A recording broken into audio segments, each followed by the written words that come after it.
Salut!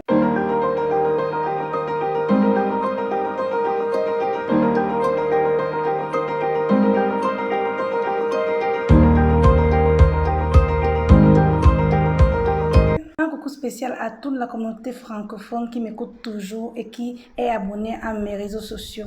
Alors, vous m'avez tellement manqué vu que la dernière vidéo, je l'ai fait en langue italienne. Alors aujourd'hui, je vous fais plaisir. Je sais déjà que nous sommes dans le mois d'août et pour cela, j'ai décidé de vous montrer une destination idéale pour vous. Pour ceux qui veulent partir en vacances et qui ne savent pas dans quelle destination s'aventurer, alors aujourd'hui, je vais vous parler de mon expérience dans une ville merveilleuse et magnifique que j'ai découvert il y a cela peu. Alors, pour ma lune de miel, vu que nous passons les moments de coronavirus, donc j'ai tenu à ne pas sortir de mon pays, de l'Italie. Donc, j'ai décidé de faire ma lune de miel dans le territoire italien. Et pour cela, je vais vous faire découvrir une nouvelle ville qui est vraiment merveilleuse. Et pour cela, aujourd'hui, j'ai pris ma feuille parce qu'en fait, pour vous parler de cette ville, il faudrait bien que je note quelque chose. La légende dit que c'est une ville qu'on doit visiter étant marié. Parce que quand vous partez avec votre copain, votre fiancé, en fait, la relation n'aboutit pas. C'est une légende. Moi aussi, je l'ai appris comme ça et puis bon. Alors, cette ville fait partie du patrimoine de l'humanité par l'UNESCO et elle est la deuxième ville après Rome la plus visitée de toute l'Italie. Alors, je parle bien sûr de Venise. Alors, tout d'abord, je vais commencer par vous décrire Venise et ensuite, je vais faire, à la fin de ma vidéo, je vais vous faire un classement des top 5 des endroits que j'ai vraiment aimés. Alors, Venise est composée de 124 îles. Quand je parle d'îles, c'est parce qu'en fait, les bâtiments ou les maisons sont entourés de canaux.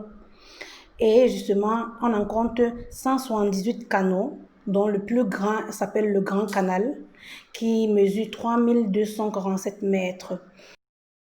Voici donc une partie du Grand Canal. Admirez la beauté. C'est vraiment magnifique. Le bâtiment que vous voyez juste devant vous, c'est le bâtiment où on vend du poisson. Ne faites pas attention à la fille que vous voyez. Hein.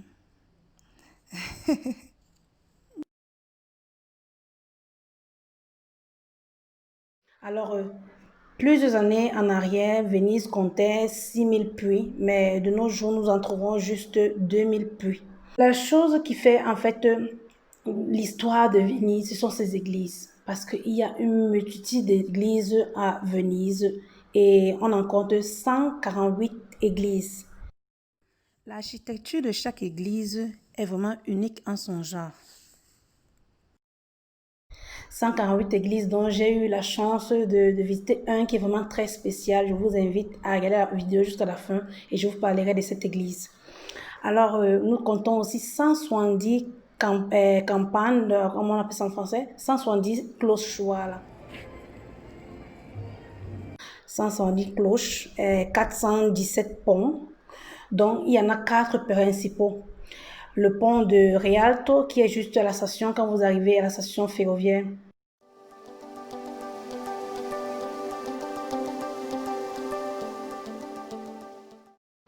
Le pont de Scalzi, qui est l'un des plus importants ponts quand vous voulez, par exemple, aller voir l'endroit qu'on appelle San Marco. Saint-Marco, c'est une place qui est vraiment de renommée à Venise.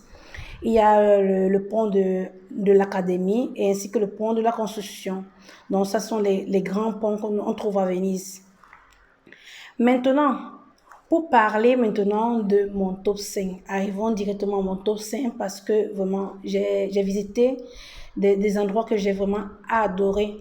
C'est vrai que j'ai pas voulu faire la visite comme généralement les gens le font, genre partir dans les endroits qui sont vraiment de renommée. Moi, je suis plutôt partie regarder les endroits que les gens ne partent pas trop visiter et qui sont toujours merveilleux.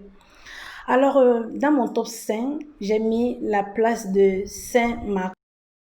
Voici donc l'église de Saint-Marc qui a une particularité que les murs extérieurs sont peints avec de l'or. Et voici justement la place de Saint-Marc qui est vraiment très grande. Et sur votre droite, vous avez l'occasion de voir la tour de la pendule.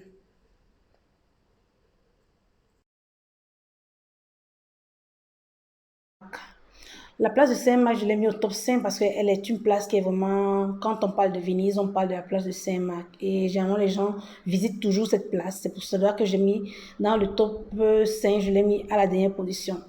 Hébreu qui est à la quatrième position.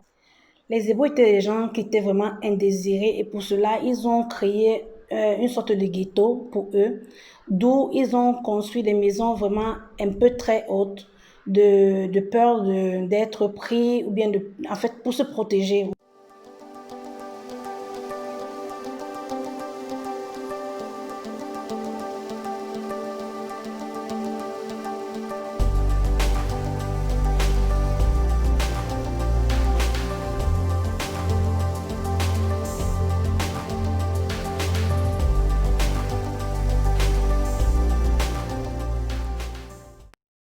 Alors, en troisième position, je mets l'église de Sainte-Lucie parce que c'est une église qui m'a vachement plu. Dans toutes les églises que j'ai visitées, c'est une église vraiment qui reste toujours dans ma tête parce que j'ai vraiment aimé ce que j'ai vu. Donc, non seulement la beauté de l'église, le travail qui a été fait, mais il faudrait savoir que dans l'église de Sainte-Lucie, il se trouve encore le reste de la Sainte. Pourquoi ça? Parce que Sainte Lucie, c'était une jeune fille qui, après sa mort, a été élue sainte, justement parce qu'elle avait combattu beaucoup de maux. À l'exemple, elle est la sainte des aveugles. Elle est une jeune femme qui a combattu aussi, qui a aidé les enfants, qui a beaucoup lutté pour beaucoup de causes en fait. Et il faudrait savoir qu'elle est morte en 306, si je ne me trompe pas, à l'âge de 20 ans. Après sa mort, on l'a élue Sainte Lucie. Et pour cela que l'Église a porté son nom aussi. Alors, quand vous aurez l'occasion d'y aller, vous allez voir à l'intérieur de l'Église, parce qu'en fait, l'Église est ouverte au public. Vous aurez l'opportunité de voir le reste de son corps. Alors, en deuxième position, il y a la bibliothèque vraiment de Aqua Alta, comme dit en français, marée haute. Dans la bibliothèque de marée haute, pourquoi? Parce qu'un jour, Venise a été encombrée d'eau et pour trop, l'eau est entrée jusqu'à l'intérieur de la bibliothèque et pour cela, ils ont subi une grosse perte vu que beaucoup de livres sont mouillés.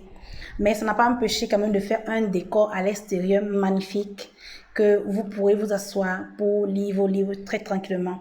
Alors, la spécialité de cette bibliothèque, c'est aussi la particularité, en fait, de son décor. Déjà, à l'entrée, vous trouvez une pirogue pleine de livres.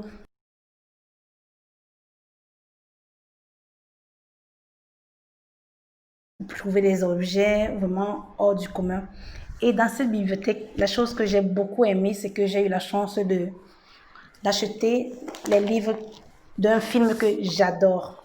Alors, ces 3 livres, en fait, c'est ici, voilà. Ces 3 livres d'un fameux film que peut-être presque tous nous avons vu. Il s'agit de 50 sfumature di grigio, donc 50 nuances de gris. Mais pour cela aussi, vous avez aussi les 50 nuances de noir et les 50 nuances de rouge, voilà. Et ce livre, j'ai eu la chance d'acheter vraiment à un prix vraiment très honnête. Donc, celui-ci, je l'ai acheté à 6 euros. Celui-ci, 7 euros et 7 euros aussi. Donc, j'aurai un peu le temps de lire ces livres tranquillement.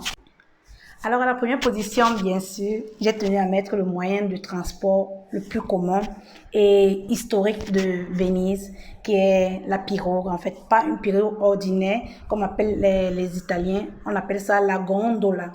La gondola, c'est une magnifique pirogue que vous aurez l'occasion d'emprunter afin de découvrir tout Venise. Donc, vous aurez l'occasion, quand vous faites votre tour, ça dépend de 31 heures. Et vous aurez aussi un autiste, donc un chauffeur entre guillemets, qui va vous raconter un peu plus l'histoire de Venise. Alors ça, c'était mon expérience à Venise avec mon chéri et mon bébé pour ma lune de miel. Et j'espère qu'on se retrouve dans les prochaines vidéos. Et surtout, n'oubliez pas de vous abonner dans mes réseaux sociaux, ma page Facebook, Bimodesi, mon Instagram, Bimodesi, ainsi que abonnez-vous et activez la cloche de notification ici sur YouTube. Bisous!